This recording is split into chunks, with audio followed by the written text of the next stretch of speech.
She had survived 20 years of slavery without a single tear, until a human soldier kicked down her cell door, looked straight into her eyes, and whispered her name. A name she had no memory of ever giving him. Rixa had learned, long ago, that silence was safer than hope. In the slave compound of Lord Vraken, silence kept you invisible. Hope only made you bleed longer. She moved through her routines with mechanical precision, cleaning metallic floors that never stayed clean, preparing meals she never tasted, bowing to faces that barely acknowledged she existed. Every step, every breath, felt like it belonged to someone else. But tonight, something was different.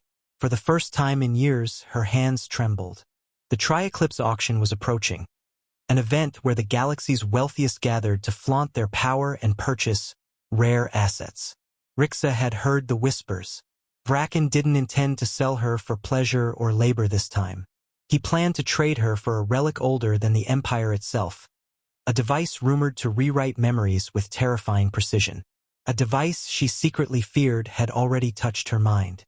Some nights, when exhaustion softened her defenses, a fragment of a forgotten memory surfaced. A warm hand shielding her from explosions, a human voice calling her little star, and a symbol etched into dark armor, an inverted starburst. But humans weren't part of her past. They had no presence on her homeworld, no reason to know her name. So why did that voice feel real? Her confusion only deepened as she scrubbed the crystal panels of Vraken's throne room. She glanced up and froze.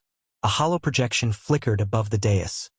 An armored human tearing through security barriers, moving with a precision and fury she had never seen. Vraken watched with irritation rather than fear, muttering, "Persistent little pests.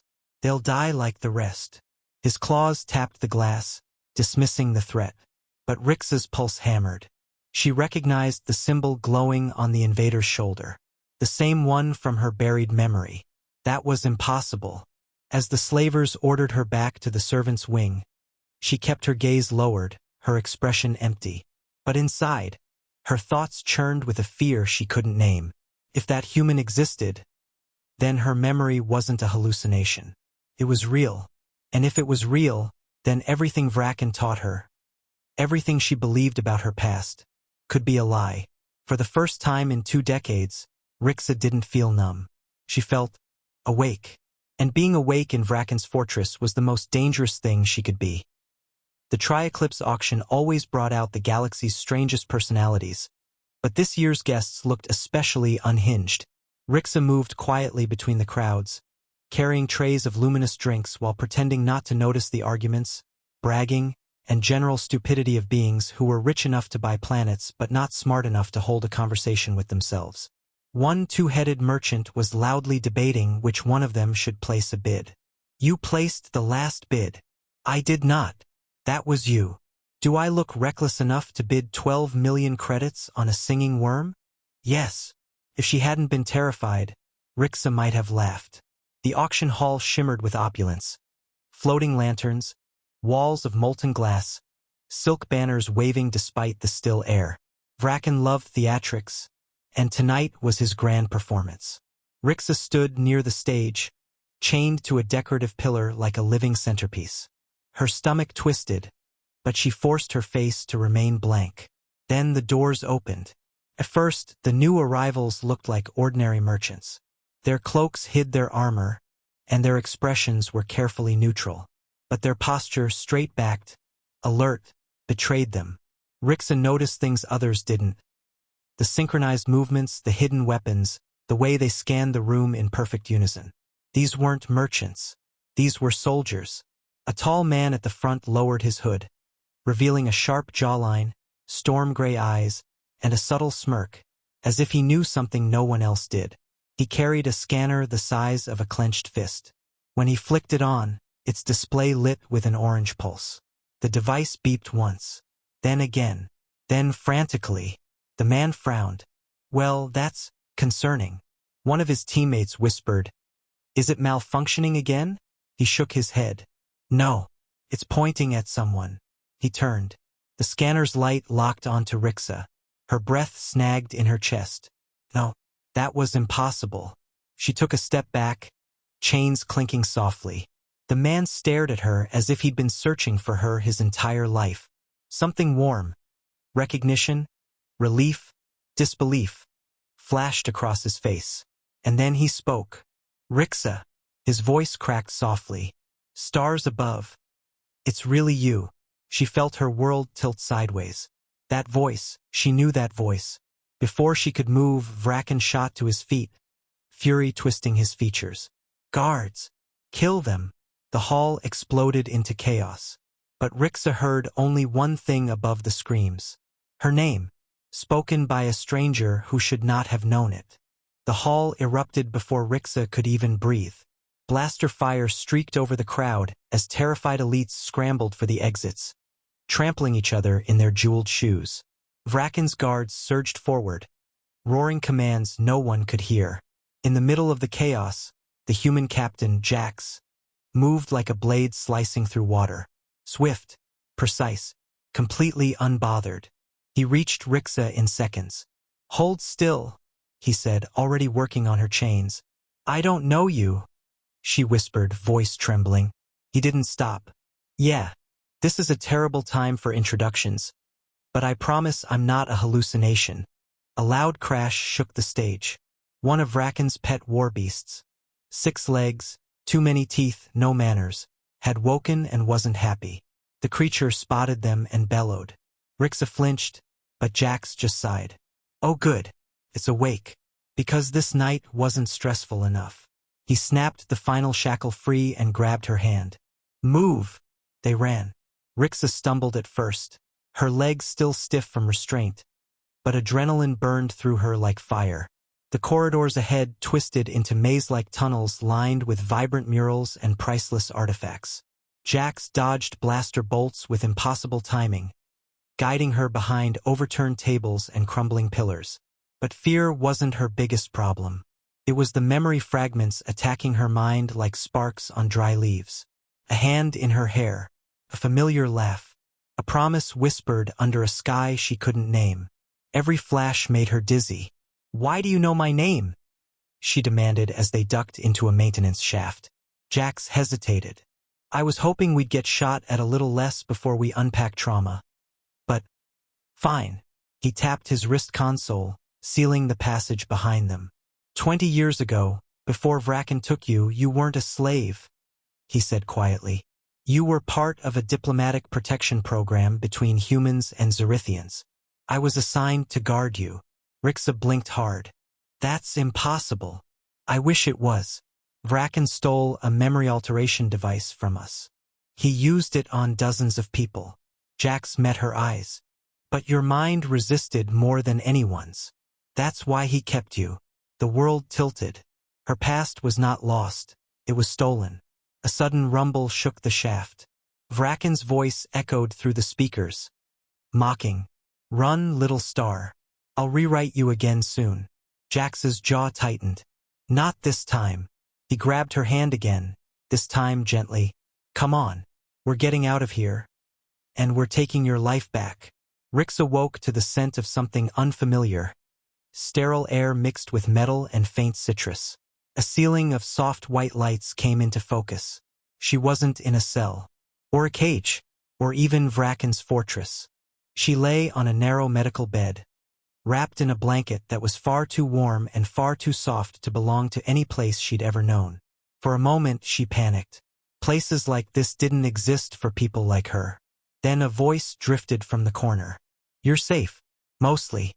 Unless you count my team's cooking, which is a threat." Jax sat across from her, leaning back in a chair with exhaustion etched into his posture. His armor was gone. He wore a simple black undershirt, sleeves pushed up, exposing bruises he didn't seem to care about. He looked human in a way she had never seen before. Less storm, more sky. Rixa pushed herself upright, heart pounding. That memory device. What did it do to me? Jax exhaled.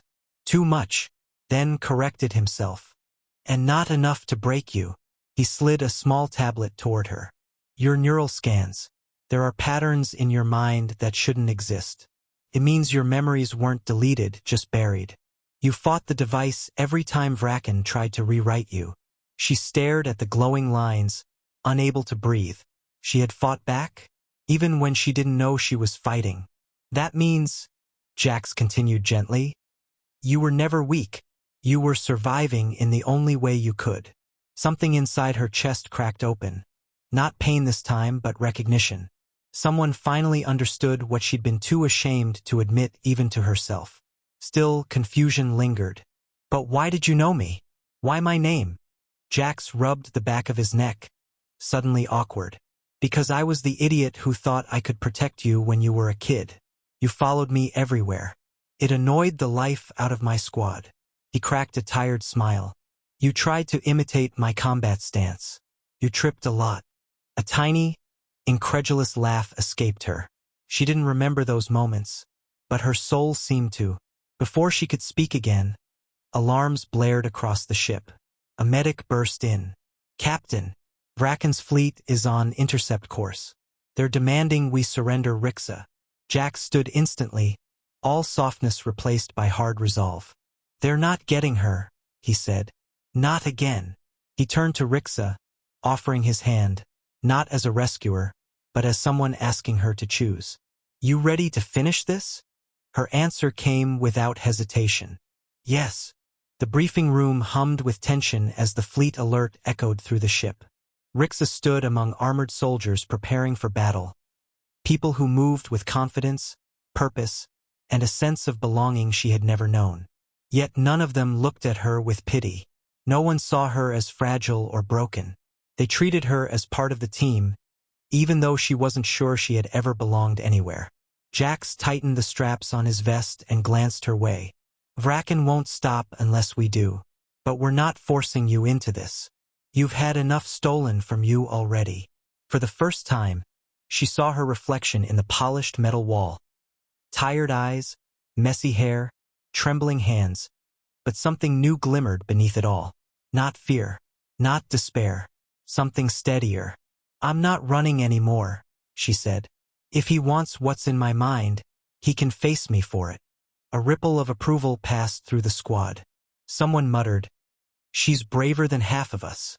Jax smirked. Told you. Minutes later, they launched. The strike shuttle dove toward Vracken's flagship, weaving through enemy fire. Turbolasers streaked past the windows like angry comets, shaking the cabin. Rixa clung to the harness, adrenaline flooding her veins. Jax sat opposite her, watching her with careful calm.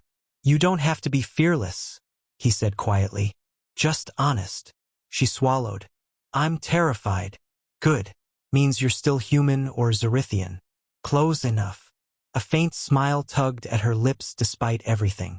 When the shuttle latched onto the flagship, the doors blew open into a corridor crawling with guards. The team stormed forward. Rixa stayed behind Jax at first, but as blasts ricocheted and chaos roared, instinct surged through her. She grabbed a fallen guard's baton, activated its crackling edge, and stepped into the fight. Not as a victim, as someone reclaiming herself. They reached Vracken's chamber, a cold, echoing dome where the memory device hovered like a glowing heart. Vracken stood behind it, claws twitching, eyes burning with obsession. You were supposed to be perfect, he hissed. A clean mind, a blank slate. Too bad I was terrible at following orders, Rixa said, stepping forward. Vracken activated the device, beams spiraling toward her. But her mind didn't break this time. Instead, memories surged back. Her childhood laughter, Jax teaching her to hold a shield, a promise he whispered during a thunderstorm. I'll always come back for you. The device sputtered. Overloaded. Rixa reached out and shut it down. Vracken froze, stunned. Jax fired. The slaver fell. Silence settled. Rixa turned, breath unsteady. Jax approached, slow, gentle, as if asking permission simply to stand near her. You saved yourself, he murmured. I just kept up. Rixa exhaled shakily. I don't know what comes next. Good, he said. Then we get to choose it. Not a vow. Not a rescue. A beginning. And for the first time, it felt like hers. And that's how Rixa didn't just escape her past. She reclaimed it. A stolen life returned, a promise kept, and a future finally chosen. Thank you for listening to this HFY story. See you in the next one.